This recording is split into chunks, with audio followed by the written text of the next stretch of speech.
Hablemos sobre el virus del Zika, por favor, con la doctora que nos está acompañando. Ángela, entonces usted nos hablaba sobre, cómo se está trabajando para combatir la posible llegada a la Argentina de más casos de virus de Zika, ¿no? Exactamente, porque no olvidemos que nosotros estamos en este momento en un brote epidémico de dengue y el mosquito transmisor es exactamente el mismo. Por eso todas las medidas de prevención que apunten contra este Aedes aegypti, contra este mosquito vector, nos va a permitir hacer frente a todo lo que implica no solamente la diseminación del dengue, sino también, en este caso, del virus Zika. Creo que también es muy importante doctora, tener claro que hay que estar muy alerta, consultar, no automedicarse y tener claro cómo realmente las medidas básicas de control que se han dado desde las autoridades de salud. Pero las condiciones para que, digamos, prolifere el virus de Zika en la Argentina, ¿están dadas o no? Yo pienso que si hay mosquito puede darse. Lo que pasa que, obviamente, este mosquito necesita ciertas condiciones ambientales en cuanto a temperatura, calor, humedad, hábitos culturales, una serie de situaciones que han permitido que, por ejemplo, en el norte de Brasil se pudiera desarrollar más que en otros lugares de América Latina, o que, por ejemplo, en el sur de Brasil. Esto que estamos viendo acá en pantalla, doctora, mire acá en el video wall. Sí. ¿Estos son mosquitos? ¿Esta es la larva del mosquito de la Aedes aegypti? Exactamente, la explosión, y lo dijo la doctora Chang, ha sido realmente muy importante, una explosión de casos y un mecanismo de transmisión muy importante que ha hecho que realmente esta alerta sea muy importante y que todos tenemos que tener mucha conciencia en la prevención. ¿Qué pasa si yo veo esto en mi pileta, doctora? ¿Qué hago? ¿Una pileta o en un charco que tengo cerca de mi casa? En una zanja veo esto, miro y veo estos mismos bichos. ¿Qué hay que hacer? Bueno, obviamente uno siempre piensa las grandes superficies de agua, la pileta, el río, el riachuelo, pero vuelvo a repetir, el mosquito le gusta el domicilio y el peridomicilio. Ajá. Pica de día, en general le gusta el agua limpia, no le gusta el agua sucia, le gusta el agua limpia y esto hace que acá una de las más importantes medidas, aparte de la protección personal que todos tenemos que tener, es sacar el reservorio, no permitirle las condiciones para que él pueda, digamos, realmente la hembra depositar los huevos y proliferarse. Y ese es un trabajo y una conciencia que lo tenemos que hacer entre todos. No es un tema solo de fumigar o no es solamente un tema de decir, bueno, a ver qué se hace, qué hago yo en mi casa y en la vida diaria para ver. Quizás en forma desapercibida dejo un portamacetas en un balcón o dejo una cubierta con agua o los chicos juegan con algún recipiente con agua y queda. Por eso es muy importante tener en cuenta estas condiciones básicas de todo lo que implica esta mirada crítica en la casa y alrededor para colaborar en todo lo que es prevención. Está muy bien. Doctora, ¿por qué no hay todavía una vacuna contra el dengue o contra el virus del Zika? La vacuna contra el virus Zika se está planeando comenzar los trabajos. Eso también es importante porque el hecho de haber declarado una emergencia a nivel mundial va a acelerar los proyectos de investigación. Por eso yo decía cuán importante es esta declaración, no solamente en sí por el riesgo que ya se está dando, sino porque todo lo que va a acelerar procesos de investigación, procesos de estudios epidemiológicos, fortalecer red de laboratorios, es decir, que hay una serie de elementos que evidentemente van a poder ir mucho más rápido y entre ellos es la posibilidad de tener una vacuna y para eso se está trabajando, se va a comenzar a trabajar. Con respecto a la vacuna del dengue, hay una vacuna ya del dengue, en el mundo ya está licenciada, México la está usando. Bueno, uno tiene que ver las características epidemiológicas del país, en qué momento uno la debe usar o no, y reuniones de expertos deben decidir la necesidad o no del uso, porque es una vacuna que tiene los 4 virus, el virus de tipo 1, 2, 3 y 4, más efectiva con algunos tipos que con respecto a otros, y que en general depende mucho su uso de la situación epidemiológica. Así que esto también es un elemento que a la luz de los actuales acontecimientos es muy importante analizar. Ok, dentro de todo son algunos avances. En algunos países de Latinoamérica, de América Central, directamente le han dicho a la gente no tengan hijos. En El Salvador, por ejemplo, las autoridades sanitarias le dijeron a las mujeres no queden embarazadas. Sí. ¿Qué le parece a usted eso? Mire, yo creo que es una situación en la cual hay que trabajar muy arduamente, porque no olvidemos que ese no quedó embarazada hace que también aumente la tasa de abortos y eso también puede aumentar la mortalidad materna. Es una situación de salud pública muy impactante. No es solamente una recomendación. Yo creo que acá lo que hay que dar son precauciones para la mujer embarazada, precauciones si la embarazada va a viajar a zonas donde está el virus Zika, pero ser cuidadoso en la información y cuidadoso también en cómo uno trabaja con la comunidad. El tema de decir no quedar embarazada abre puertas que realmente crean mucha responsabilidad, que luego qué es lo que va a pasar con la comunidad frente a una recomendación de esas características. Doctora, creo que eso hay que ser cuidadoso en la forma del manejo. Totalmente, doctora. Un minuto le pido, un minuto que lo tengo al intendente de Comodoro Rivadavia, Carlos Linares, en línea desde la Casa de Gobierno. Intendente, ¿cómo le va? Buenas noches, ¿cómo anda? Buenas noches. ¿Está satisfecho con el acuerdo? Por 6 meses no hay despido, por lo menos 6 meses, sí, esperando que cambien las condiciones, ¿no? Sí, sin duda. Uno a veces busca más, pero sin duda en el contexto que hoy tenemos el petróleo a nivel internacional es un paliativo importante. Son 6 meses que vamos a llevar de tranquilidad a la ciudad, a la cuenca. Esta inversión era necesario llevar esto, así que nada, agradecerle a todos los que han participado. Este es un trabajo sin duda de los gremios, de todos los gremios de Comodoro Rivadavia, que yo soy orgullosamente amigos de todos ellos, así que sin duda dimos un paso adelante, ¿no? ¿Quién aflojó para que el acuerdo pudiera alcanzarse? No, no se trata de aflojar, acá se trata de entender. Me parece que la parte política, sobre todo del gobierno, Frigerio y toda su gente, han entendido que lo que nosotros estábamos reclamando era algo justo, que había que hacer este aporte, porque una cuenca que le dio muchísimo a este país. Así que me parece que estos $10 al barril van a ayudar, no es la solución definitiva ni mucho menos, hay que seguir trabajando, tenemos reuniones todos los meses, pero me parece que este aporte ayudó y también el otro aporte sin duda lo van a tener que seguir poniendo y haciendo las operadoras, que son las grandes beneficiadas cuando el petróleo va en alza, ¿no? Entonces aflojaron todos un poco. Yo pienso que se sentó en una mesa importante. Los gremios han conseguido lo que venían a buscar, una estabilidad, no es la definitiva, pero sí es importante. En el día 20 de diciembre o 20 y pico de diciembre estábamos casi con 600, 700 telegramas de despido de gente de Petrol. Todo eso se ha revertido.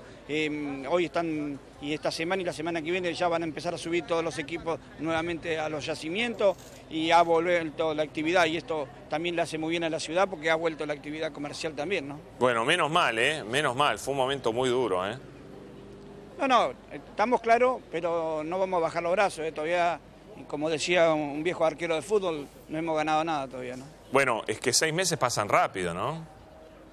Sí, y una ciudad no se mide a 6 meses.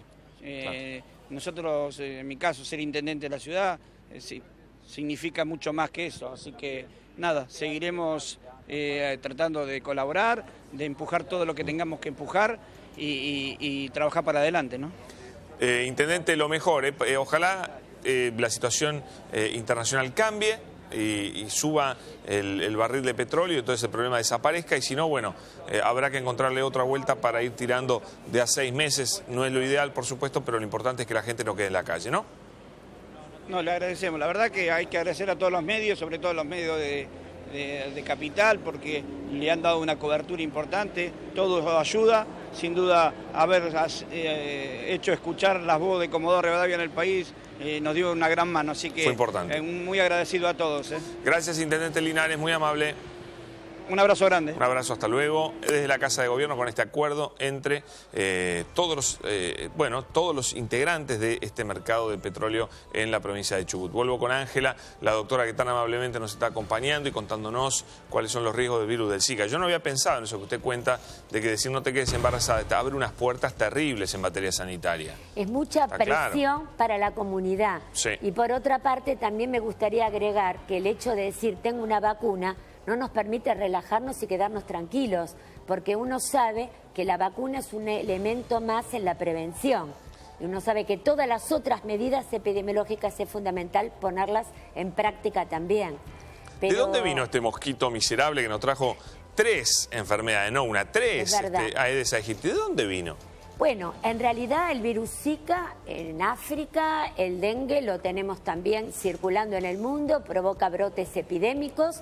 Lo que pasa que el virus Zika, que habitualmente ya teníamos casos, prácticamente comienza a tener notoriedad a partir del año pasado con el aumento tan importante de casos de microcefalia en Pernambuco, en Brasil, donde habitualmente sostenían 10 casos por año y pasaron a 140. Eso es la ciudad más importante en Recife, ¿no? Exacto. Entonces, bueno, el estado de Pernambuco y Recife empiezan a notificar y ahí empiezan a verse las asociaciones. El laboratorio es fundamental porque se empezó a encontrar genoma del virus, es decir, partículas del virus, por una técnica muy especial de laboratorio que se llama PCR en algunos elementos, y eso permite empezar a pensar en causalidad. Pero como decía antes, es muy importante esta declaración porque hay un camino que hay que transitar para hablar de causalidad. Claro. Y bueno, uno debe hacer estudios epidemiológicos, trabajar con el laboratorio, fortalecer toda esta situación, pero mientras tanto, mientras todo esto se dé, es fundamental seguir trabajando en la prevención, seguir trabajando en todo lo que estuvimos hablando hasta ahora, y que eso que es, me parece el mejor mensaje que nosotros acá en Argentina le podemos dar en este momento que estamos con un brote de dengue y que tenemos que trabajar muy fuertemente en la prevención de este mosquito vector y conocerlo como para poder frenar su transmisión. Justamente vamos a sumar al doctor Gonzalo Basile, de Médicos del Mundo, que está, entiendo, en Haití. Hola Gonzalo, bienvenido. ¿Cómo le va? Sí. Ay, a ver si podemos corregir. A ver, háblenos un poquito. Sí, hola, ¿me escuchan ahí? Sí, ahí perfectamente, lo escuchamos. Perfecto. ¿Dónde está, doctor? Buenas tardes. En Haití, estoy en la frontera entre Haití y República Dominicana. ¿Cómo está el virus del Zika, por ejemplo, en ese país? Bueno, ya hace 2 semanas se confirmaron casos de Zika en Haití y actualmente la semana pasada ya se confirmaron casos de Zika en República Dominicana. Lo único que pensemos que las etapas epidemiológicas aquí en Centroamérica y el Caribe todavía no estamos centrados en la etapa de lo que serían los meses de lluvias y los meses de más altas temperaturas en la isla y en el Caribe, lo cual hace que ahí se produzcan sobre todo los brotes y las epidemias de dengue históricamente o de chikungunya en los últimos 2 años, con lo cual Zika virus se espera una mayor, explosión de casos, propagación de casos para el mes de abril. Claro, lógico. O sea, no son los países más afectados todavía, pero lo que usted se ve venir es complicado, por lo que cuenta, ¿no? Sí, sin duda tenés que pensar que en los últimos 20 años en América Latina y el Caribe hubo distintos, por el desarrollo del vector de la Aedes aegypti en toda América Latina y el Caribe, pero en Centroamérica y el Caribe mucho más, o sea, tenés una infestación vectorial, o sea, una tasa de vectores por domicilio muy alta, y eso hace que, por ejemplo, en los últimos 20 años los brotes de dengue en distintos serotipos sea muy alta. En República Dominicana el año pasado se murieron 103 personas por dengue, ¿no? O sea, básicamente porque por temas de dengue grave y distintas formas de mala praxis también en la atención clínica al dengue, República Dominicana tuvo la tasa más alta de letalidad de dengue en el 2015, y no podemos olvidar que entre el 2013 y el 2014 la isla, solamente República Dominicana y Haití, tuvieron casi 10 millones de casos de chikungunya. ¡Qué bárbaro! ¿Cómo se está trabajando ahí en ese país, por ejemplo? Bueno, básicamente, como en el resto de América Latina, se sigue trabajando con respuestas, ¿no?, con las debilidades que tienen estos sistemas de salud pública, primero. pero utilizando un conjunto de actores intersectorialmente. Aquí en Dominicana se está trabajando desde movilizar a las Fuerzas Armadas hasta los trabajadores públicos del sistema público, no solo del sistema público de salud, sino de toda la esfera pública, municipios, sobre todo gobiernos locales, tratando de trabajar en grandes jornadas de eliminación vectorial, aunque, digamos, no de eliminación de criaderos y zonas de reproducción del vector, aunque todavía estos países, sobre todo Centroamérica y el Caribe, hay aún debilidades, ¿no?, en los sistemas de alerta temprana, en los sistemas de vigilancia epidemiológica y en los sistemas de respuesta rápida, que hace que, digamos, cuando se produzca la espiral de casos, es muy difícil, digamos, intervenir para frenar los brotes o la espiral de casos de la epidemia. En el caso de la declaración de emergencia sanitaria de la OMS, ¿cómo impacta en esos países? ¿Tiene algún impacto concreto? Bueno, en realidad lo que hizo hoy la OMS fue básicamente el Comité de Emergencias de la OMS, digamos, por el Reglamento Sanitario Internacional, lo que hace es declarar, digamos, la emergencia de salud pública de importancia internacional. ¿Eso qué quiere decir? Digamos, una nomenclatura que se llama la ESPI. Digamos, la ESPI tiene después distintas gradualidades y distintos niveles de alerta, digamos. O sea, la OMS lo que está diciendo es, bueno, en primer lugar, Zika virus, digamos, lo hemos tomado y lo hemos categorizado como una emergencia de salud pública de importancia internacional. ¿Eso cómo impacta para nuestros países de América Latina y el Caribe? Centralmente, primero, en poner en agenda pública y en agenda de política pública y de los estados la importancia que tiene el enfrentar, digamos, la coyuntura epidemiológica de los próximos meses de Zika virus en nuestros países. Segundo, algún tipo de movilización de cooperación internacional, ¿no? O sea, de fondos de cooperación internacional, de organismos multilaterales, por ejemplo, como OMS, como Naciones Unidas y demás, pero también de agencias de cooperación internacional bilaterales de países que claramente pueden entender y comprender que el problema de Zika virus es un problema de salud pública internacional, pero que básicamente está centralizado hoy en América Latina y el Caribe, y que hay que trabajar en darle soporte, fortalecimiento de capacidad, soporte financiero a los sistemas de salud pública en América Latina. Clarísimo, Gonzalo. Le voy a preguntar a la doctora que está con nosotros, que es la jefa de epidemiología del Hospital Gutiérrez, ¿qué debilidades tenemos nosotros en materia de nuestro sistema de salud pública acá en la Argentina? Ángela. Nosotros estamos trabajando muy fuertemente con todo lo que sea la vigilancia epidemiológica a nivel de cada uno de los hospitales y centros de salud para tratar de hacer detección de casos. Lo que estamos tratando de enfatizar más es la participación de la comunidad, sobre todo que la comunidad tome también conciencia, se haga partícipe y forme también parte de todo el granaje de prevención. Creo que esta mayor conciencia de la comunidad es también lo que tenemos que nosotros seguir trabajando fuertemente. Los que estamos trabajando en salud pública tenemos que pensar que no solamente no lo vamos a poder hacer solos o sentados esperando casos. Uno puede armar una vigilancia epidemiológica, hablar de casos sospechosos, tratar de que todo el sistema de salud lo conozca, pero hay que salir a la comunidad, concientizar, educar, trabajar con ella, hacer que se entienda claro cuál es el mensaje, porque evidentemente el éxito del control lo vamos a lograr todos juntos, pero, trabajando, doctora, y creando conciencia. ¿Usted está segura que cualquier mujer o hombre que llegue con un estado febril a un hospital público, hoy se le hace examen de dengue, se le hace un examen para ver si tiene el Zika virus? Bueno, se está trabajando fuertemente. Yo puedo hablar de la realidad que conozco en el Hospital de Niños, en los hospitales de la ciudad. Se está trabajando muy fuertemente con esta definición de caso, como para que el país la conozca. Las sociedades científicas están involucradas también para tratar de difundir y trabajar en relación, y de hecho nosotros tenemos un brote epidémico de dengue y está totalmente reconocido. Hay provincias de nuestro norte que realmente están con una situación epidemiológica muy importante, que están notificando casos. También es verdad que cuando ya el brote está totalmente establecido, digamos, es muy importante la asistencia, sobre todo en el caso de dengue, porque puede haber dengue grave, dengue hemorrágico, y esto hace que se necesite una rápida identificación del caso y la consulta precoz para poder adoptar las mejores medidas. Yo pienso que se está trabajando fuertemente en relación a lo que es la diseminación del conocimiento de casos sospechosos, las medidas de prevención, activar la vigilancia epidemiológica y también fortalecer la red de laboratorios. Coincido totalmente que esta declaración de emergencia lo pone en agenda el problema y, como yo comentaba antes, permite desarrollar y enfatizar más la investigación, el laboratorio, un montón de otras situaciones que rodean al hecho de tener este tipo de casos, ¿no? Totalmente. Gonzalo, ¿ustedes en Médicos del Mundo calculan que el virus del Zika va a entrar fuerte en la Argentina? Mira, digamos, a nosotros nos preocupa mucho en realidad, digamos, más que digamos, Zika virus, creo que a nosotros nos preocupa como un problema regional, digamos. Para Argentina lo que nos preocupa centralmente es la epidemia actual de dengue y de chikungunya, ¿no? De casos confirmados ya de dengue y de chikungunya.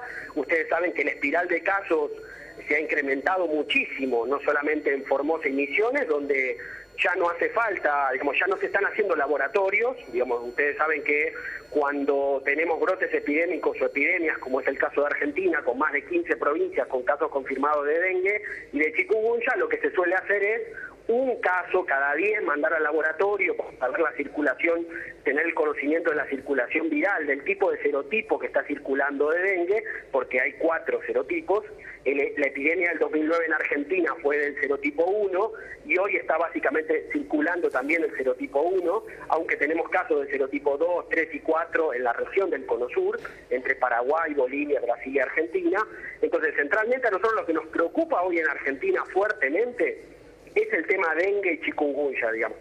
Esto no quiere decir que obviamente no incorporemos a esa alerta y a esa preocupación el tema de Zika. Yo creo que el tema de Zika virus hay que vigilarlo sobre todo por la situación de Paraguay, digamos, o sea, hay que ver cómo el virus de Zika se comporta en Paraguay, digamos, donde ya hay casos confirmados, casos de transmisión vectorial en Paraguay, ¿no? Los 2 casos que tuvo Argentina son de migrantes, son de personas que emigraron, que vinieron de países donde hay transmisión ya de casos, y creo que los 2 casos son de Colombia, digamos, claro, y algún caso de Venezuela. Entonces, digo, en el caso argentino hay que entender qué está pasando con el dengue y cómo trabajar con el tema del dengue, digamos, sobre todo porque, como bien decían, en segundo lugar, muchísimos casos, cuando ya hay brotes epidémicos o curvas epidémicas ascendentes, en general no llegan a los servicios de salud pública. Digo, por más que el hospital tenga un buen protocolo de reconocimiento clínico, en muchos casos, los casos febriles inespecíficos, cuando hay explosión de casos,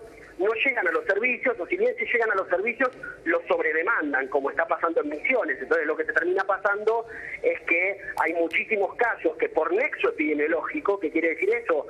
Por la sintomatología del cuadro clínico que tienen, ya hay que registrarlos y tomarlos como casos de dengue o de chikungunya, dependiendo de las características, ¿no? O sea, y no, digamos, y ya no te van a registrar por laboratorio, digamos, o sea, sí, claro. Esa famosa discusión que todavía tenemos en Argentina, que fue una discusión en la epidemia del 2009, y que creo que hay que, digamos, traspasarla, es el tema de que, digamos, ya entrado a curvas epidémicas no hace falta confirmar todo por laboratorio y todo caso sospechoso debe ser tratado y abordado y registrado como dengue, sino lo que te termina pasando es que la ciudadanía desconfía de los servicios públicos y del sistema público de salud, porque claro, ve registrado que hay 2.000 casos registrados en Misiones, cuando en el boca a boca de sus familias y de sus lugares sabe que, digamos, muchísimas más personas tuvieron tasa de ataque del vector.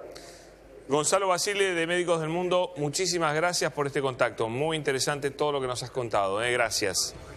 Dale, gracias a ustedes por el tiempo. Muy amable. Y doctora Ángela Gentile, por favor, le quiero dar 2 minutos para que cerremos el tema con usted, ¿sí? Bueno, yo creo que coincidimos totalmente que en este momento estamos con un brote epidémico de dengue, esto está totalmente claro. Estamos tratando el virus Zika y la emergencia global que se ha detectado, que en este momento se ha establecido, pero no tenemos que olvidar nuestra realidad epidemiológica. Creo que hay que enfatizar mucho las medidas de prevención, seguir trabajando fuertemente con los casos. El norte del país es un momento, en este momento hay un número muy importante de casos de dengue, seguimos trabajando en la prevención. La participación de la comunidad es fundamental para lograr las metas y creo que, bueno, nos queda mucho trabajo por delante. Sin duda. La temperatura, el calor, la humedad, las condiciones ambientales favorecen este desarrollo, sobre todo en una época determinada del año. Probablemente este brote que comenzó más rápidamente, porque si ustedes se acuerdan, en el año 2009 o incluso más adelante, los casos de dengue comenzaban un poco más tardíamente. Ahora comenzaron más precozmente, en el mes de enero, y esto también es una alerta. Seguramente estos casos van a ir disminuyendo a medida que las temperaturas, la humedad también disminuya, pero todo esto aún falta y tenemos mucho trabajo por delante en estos meses.